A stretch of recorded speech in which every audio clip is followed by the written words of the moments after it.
1-июльдан тарта патент менен иштөө токтотулат.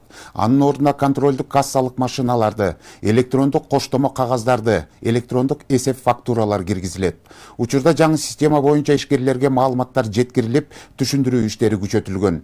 Белгилүү болгондой, өлкөдө көмүскө экономиканы жоюу аракети мындан 3 жыл мурда демилгеленип, көздөгөн максатка жетүү оңойго турган жок. Өкмөт салык реформасынын алкагында 2024 жылдын 1 январынан тарта соода ишмердиги үчүн патентти жоюп, ишкерлерге жаңы жылдан тарта жаңы ыкмага өтүүгө чакырык таштаган. Деген менен соода сатык менен иштегендер бул мөөнөт жакындаган учурда 2023 жылдын ноябрь айынын аягы, декабрдын баш чендеринде нааразычылык акцияларына чыгып турушту. Анын жыйынтыгында мамлекет башчы Садыр Жапаров тарабынан бул жаңы багытка өтүүнү 2024 жылдын 1 июлуна жылдырылган болчу. Ошентип бул белгиленген мөөнөткө да саналуу гана күндөр калды. Мына ушуга байланыштуу президент ушул апта ичинде тиешелүү мамлекеттик органдар менен 7 дубандан чогулган ишкерлер менен жолугушуу уюштурду. Жыйындын жүрүшүндө курт суроолордон тарта сунуштарды айтылды. Өлкө башчысы чечим кабыл алууда элдин пикири эске алынаарын айтып, ачык талкуу жүргүздү.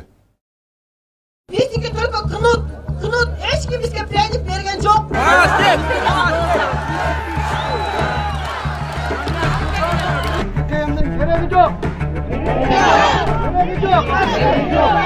Кыргызстанда соңку 3 жылда көмүскө экономиканы жоюу аракети оңойго турган жок. Салыктык реформа, ККМ аппараттарын милдеттүү колдонууда улам нааразычылыктар орун алып, соода сатык менен алектенгендер акцияларга чыгып турушту. Жыйынтыгында президент Садыр Жапаров ККМ аппараттарын милдеттүү колдонуу жараянын ушул жылдын 1 июлуна чейин жылдырган болчу.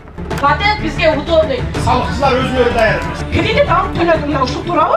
Бул апта ичинде тагыраагы 6 июль күнү президент Садыр Жапаров дал ушул салыктык реформанын алкагында ишкерлер менен жолугушуу уюштурду. Анын алкагында ишкерлер жана мамлекеттин ортосундагы маанилүү маселелер ортого салынды. Күчтүү экономиканы түзсөк, албетте күчтүү мамлекет болот. Күчтүү мамлекеттин келечеги кең болот. Демек биздин келечек муун, балдарыбыз, небере чөбөрөлөрүбүз күчтүү мамлекетте өзүн эркин сезип, мындай алдыга кадамды ишенимдүү таштап анан жашагандай болот да. Биз ошолорго кийинки муунга жакшы мамлекетти, күчтүү мамлекетти, ирээттүү мамлекетти таштап кетишибиз керек. Экономикасы күчтүү мамлекетти. А эгерде биз бири-бирибиз менен макулдашпай, ушундай бир ар кандай бардак боло берсе, анда албетте биз күчтүү мамлекетти түзө албайбыз. Ошентип 1 июлдан тарта соода ишинде патент жоюлат. Салык кызматы эскерткенде ага чейин сатуучулар салыктын ылайыктуу режимин тандап алышы керек. Жолугушууда Кыргыз Республикасынын салык кызматынын төрагасы Алтынбек Абдувапов соода чөйрөсүндөгү субъекттерди патенттин башка режимине которуу боюнча жана салык кызматында жүргүзүлүп жаткан иш мерчемдерден кеңири маалымат берди. Өзгөчө режимдеги соода зонасында салык төлөөгө өтүүгө тийиш болгон 18203 субъекттин ичинен 3946 субъект катталган күндөн тартып салык төлөп башташкан.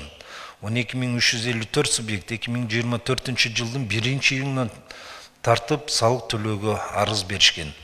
Ошондой эле патенттен башка салыкка өтүү, ККМ электрондук эсеп фактура жана электрондук товардык транспорттук коштомо кагаздарын колдонуу тууралуу салык төлөөчүлөр арасында түшүндүрүү иштери туруктуу негизде жүргүзүлүп турат. Муну менен салык жыйноону жакшыртуу, салыктык башкаруу тутумун модернизациялоо, коррупцияга каршы күрөшүү, ачык айкындуулукту жакшыртуу жана салык мыйзамдарын сактоо каралган. Мында ишкерлердин бардык сунуштары эске алынып, тиешелүү ченемдик укуктук актыларга өзгөртүүлөр киргизилип, салык кодексинде атайын өзгөртүлгөн режимдер бекитилген. Жыйында киргизилип жаткан жаңы система тууралуу Акылбек Жапаров да катышуучуларга төмөндөгүдөй кайрылды. 2024 жыл болсо 32 000 ККМ аппаратты биз сиздерге бекер таратып орнотуп берип атабыз. Муну дагы Кыргыз индустрия ишканабыз өзү Кыргызстанда чыгара баштады. Мындан ары дагы биз таратып берүүгө даярбыз. Базарлар боюнча 3 түрлүү салыктын формаларын койдук. Эгерде жылдык кирешеси мурун 8 миллион сом болсо, урматтуу президентибиз жолугушкандан кийин 15 миллион сомго чейин көтөрдүк. 15 миллион сомго чейин болсо, анда салык төлөбөй эле койгула деп атабыз. Башкача айтканда нөлдүк ставканын чеги мына мен айтканда 15 миллион сомго жетти. Андан кийин 15 миллион сомдон 30 миллион сомго чейинкилер болгону 0,5% салыкты койдук. тагыраагы максимум 30 миллион сом болсо, жылына болгону 145 миң сомдук салык төлөйт. Обороты 30 миллион сом болсо. Жолугушуунун жүрүшүндө ишкерлер тарабынан ыңгайсыздык жараткан жагдайлардан тарта курч суроолорго чейин ортого салынды. Президент Садыр Жапаров жеринде аткаруу бийлигине талаптарды коюу менен чечүү жолдорун табыштады. Бирок бизге кыйын болуп атат. Вот логин, пароль. Я вот уже сколько раз говорила. Например, вот салык KG. Очень тяжело с ним работать. Очень тяжело. То он зависает, то программа. Я сколько раз подходила, говорила, мы на собраниях тоже встречались. Программа кичине многоступенчатый вот это. Кыйын болуп атат бизде иштегенге. Логин, пароль бердиңиз, то иштейт, то иштебейт, то иштейт, то иштебейт. Тяжело. Түшүнүктүү. Салыкчынын орун басары чыгыңызчы, жана IT боюнча неге скоростуңар мындай зависать этип атат? Эмне проблема барбы? Акча каражат жетпей атабы, же техника жетпей атабы? Айткыла да ким? Алтынбек мырза. Айтып турбайсыңар ушуларды, өзүңөр контролдо койсуңар. Сурасаңар биз өкмөт бөлүп берели. Акча бөлүнүп берген жаңы серверлер. Ай эмнеге анда зависать этип атат деп атат? ЭТТН системасы зависать этпейт. Жалоба келген эмес. Парольды алып атканда зависает деп айтып атпайбы? Логин парольдор как положено выдается, потому что bizde минутасына миңдеген документ келет, токтоп калса анда бүт товар оборот Кыргызстанда токтоп калат да, андай болушу мүмкүн эмес? Жок, вы ошибаетесь. Очень часто зависает. Вот поверите, мы даже патенты, вот когда до этого у нас патенты были, да, без мисал үчүн бир рядта багыш бирөөдө компьютер бар. Анан баарыбыз ошого чуркайбыз да. Мындай кылалы азыр. Алтынбек мырза, сиз өзүңүз көзөмөлгө алып туруп, айтишник менен, орун басарыңыз менен бул айымды алып барып туруп, бир жарым саат несколько раз текшерип көрөсүңөр, анан мага айтасыңар результатын. Туурабы же туура эмеспи, же кандай экен, түшүндүңүздөр, а? Эгерде скоростка эмнелер керек болсо айткыла да, силер айтып турбайсыңарбы? Жарайт.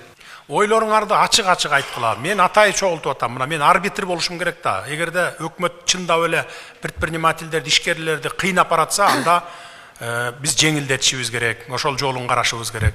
Бирок бунун аркасы жана учет менен контроль болуп атпайбы, учет.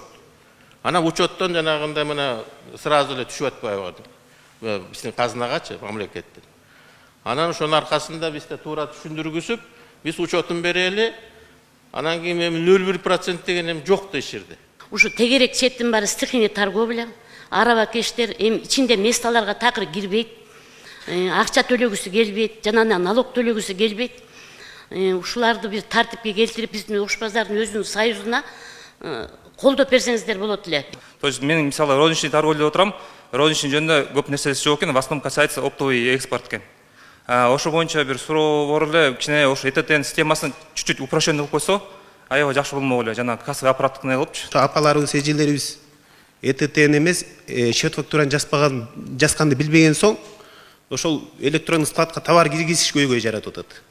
Анан ошол жагын да узартып бересиздерби? Базардын ээлери менен сүйлөшүп туруп, точкаларды ачып атпайбызбы? Ошол точкаларга эле келишсе, биз толугу менен ошол апалар болобу, ким аксакалдар болобу, ошолордун баардыгына толугу менен складка киргизип бергенге дайынбыз. Ишкерлер электрондук товарды коштомо кагазды колдонбогондорго айып салуу мөөнөтүн жылдырууну сунушташкан. Мамлекеттик салык кызматынын төрагасы Алтынбек Абдувапов айыппул салуу 2025-жылдын 1-январына чейин токтотулганын маалымдаган. Базарларда чекене соода жүргүзгөн субъекттер ЭТТК модулунда операция жүргүзгөн 2025-жылга чейин бошотулду. Алар болгону ЭТТК системасында кампа ачып, товарларды гана кабыл алып туруулары керек. Жыйындын соңунда мамлекет башчысы ишкерлер менен түшүндүрүү иштерин күчөтүүнү жана кеңештерди берүү үчүн салык кызматынын адистеринин өлкөнүн бардык базарларында ар дайым болушун уюштурууну тапшырды. Мамлекет көмүскө экономиканы кыскартуу үчүн толук шарттарды түзүү керек. Бул багытта ишкерлик менен түз диалогду камсыздоо маанилүү экенин белгилеген.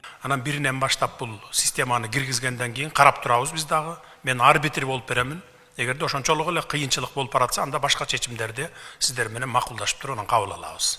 Белгилүү болгондой, өкмөт жаңы салыктык реформанын алкагында 2024 жылдын 1 январынан тартып соода ишмердиги үчүн патентти жоюп, бул тармакта иштегендерди жаңы жылдан тарта башка ыкмага өткөрүүнү болжолдогон. Анда соода менен алектенгендер жалпы салыктын режимин же атайын салыктык режимин тандап, сөзсүз түрдө көзөмөл кассалык аппараттарды колдонушу керек эле. Деген менен бул мөөнөт жакындаган учурда тагыраагы 2023 жылдын ноябрь айынын аягы жана декабрдын башында өлкө боюнча базарларда соода кылгандар ККМ системасын киргизүүгө каршы нааразычылык акциясын өткөрүп турушту. Ага төлөйбүз, буга төлөйбүз, суда турабыз. Соода жок, арендан арак төлөп атабыз. Арендан келип, бир күн соодабызга катышкыла.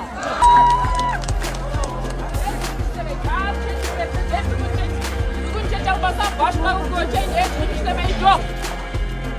Соода сатык менен алектенгендер ишкерлердин мындай нааразычылыгынан улам президент Садыр Жапаров 5 декабрда Дордой базарына барып, ККМ системасынын киргизилишине нааразы болгон ишкерлер менен жолугушкан. Ал соодагерлерди угуп, ошол учурда салык кызматы жаңы ыкмага даяр эмес экенин айткан. Буга байланыштуу ишкерлердин бардык сунуштарын изилдөө боюнча олуттуу иштер жүргүзүлөрү белгиленген. Ошентип салыктын жаңы эрежеси 2024 жылдын июлунан тартып күчүнө кирмей болгон. Бардыгын мен изучать эттим, 2 күндөн бери бардыгын изучать эттим. Эми мен июлга чейин мен айттым, кандай иштеп атса токтотуп тургула.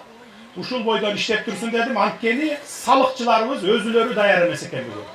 Мен кече билдим муну.